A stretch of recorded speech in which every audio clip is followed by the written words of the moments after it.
brought to you by Nova शुद्ध घी। जब जब खाए दिल खुश हो जाए, सदियों का नोवा शुद्ध देसी घी, सपना स्वस्थ भारत का। I love घी घी घी घी घी। भले ही बिहार में एनडीए सीट शेयरिंग पर अभी बात नहीं बनी हो और कोई भी इस पर आधिकारिक बयान सामने ना आया हो, लेकिन जेडीयू की तरफ से उम्मीदवारों का ऐलान शुरू हो गया है। नीतीश कुमार के बाद जेडीयू के वरिष्ठ नेता और मंत्री अशोक चौधरी ने केसरिया क्षेत्र से अपने प्रत्याशी की घोषणा भी कर दी।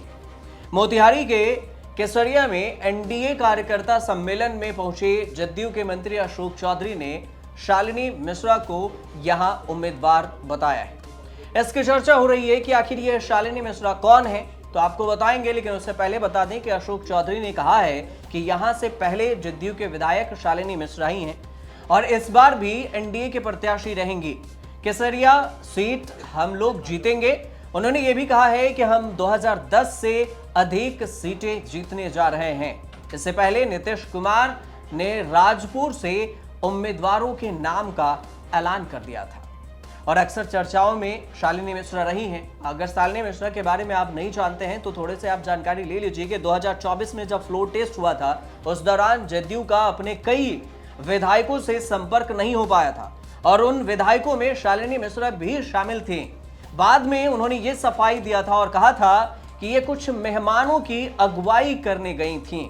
उन्हें इस बात की जानकारी नहीं था। 2020 के चुनाव में उनका चुनावी पोस्टर खूब वायरल हुआ था, जिसमें उन्होंने नीतीश कुमार की फोटो नहीं लगाई थी, सिर्फ नरेंद्र मोदी की तस्वीर लगाई थी और नीतीश कुमार के फोटो पोस्टर से बाहर थे, जबकि वे जेडीयू की उम्मीदवार थीं। 2020 से पहले वे सीपीआई में शामिल थीं और उनके पिता भी सीपीआई से ही 3 बार सांसद रहे।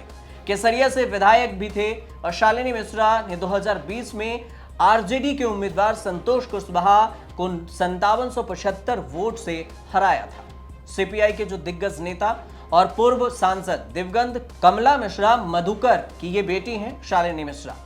शालिनी मिश्रा भी पहले सीपीआई में थी, जैसा कि हमने आपको बताया है कि फरवरी 2020 में शालिनी मिश्रा सीपीआई को छोड़कर जेडीयू में शामिल हुई थी और इसके बाद जब विधानसभा चुनाव हुआ तो इन्हें चुनावी मैदान में उतार दिया गया। शालिनी जब पार्टी छोड़ रही थी तो सीपीआई पर कई आरोप लगाए थे। अपने पार्टी में उनके पिता के योगदान मिटाने की कोशिश का भी आरोप लगाया था और एक पत्र लिखा था जिसमें उन्होंने कहा था कि मैंने सीपीआई को हमेशा अपना परिवार माना, लेकिन मुझे यहां पर छला जाता रहा। कई मौकों पर मुझे अपमानित भी किया गया और मेरे पिता के योगदान को मिटाने की कोशिश भी की गई।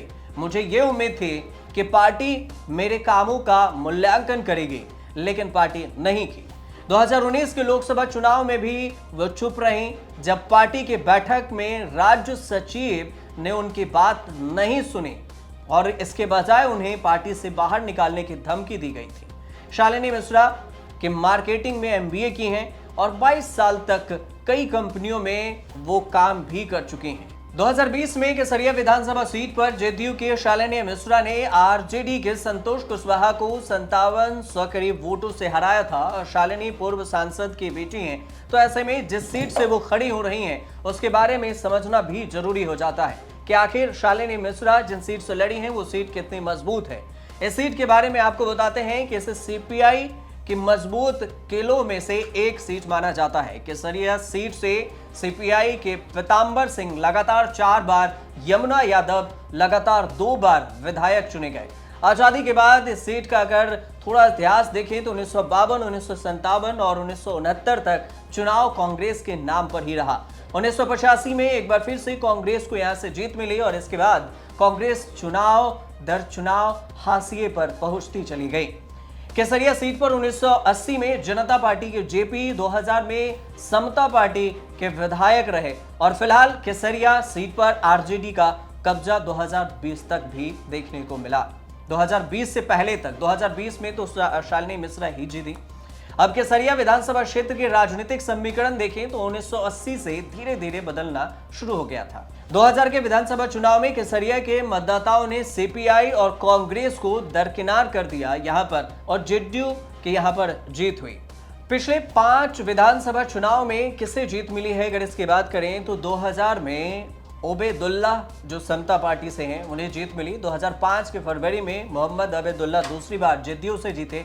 2005 में दोबारा चुनाव हुआ अक्टूबर में, तो राजेश रोशन यहाँ आरजेडी से। 2010 में राजेंद्र सिंह बीजेपी से। 2015 में डॉक्टर राजेश कुमार आरजेडी से यहाँ पर जीते। वोटर का समीकरण देखें तो कुल वोटर्स यहाँ 2,57,000 बताए जाते हैं। 2020 के अनुसार पुरुषों के जो पुरुष वोटर हैं 1,38,000 के करीब हैं। महिला वोटर 1,19,000 के करीब बताए जाते हैं।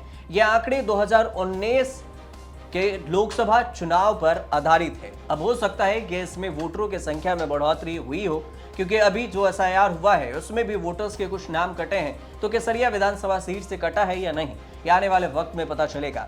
लेकिन जो केसरिया सीट से, केसरिया विधानसभा से शालिनी मिश्रा मैदान में उतरी हैं, तो उनके नामों को लेकर काफी चर्चा हो रहा है और इस वजह से हमने आपको ये वीडियो में उनकी जानकारी बताया। आपको अच्छा लगे तो हमारे चैनल से जुड़िए, सब्सक्राइब कीजिए, शेयर कीजिए, कमेंट कीजिए और देखते रहिए न्यूज़ तक।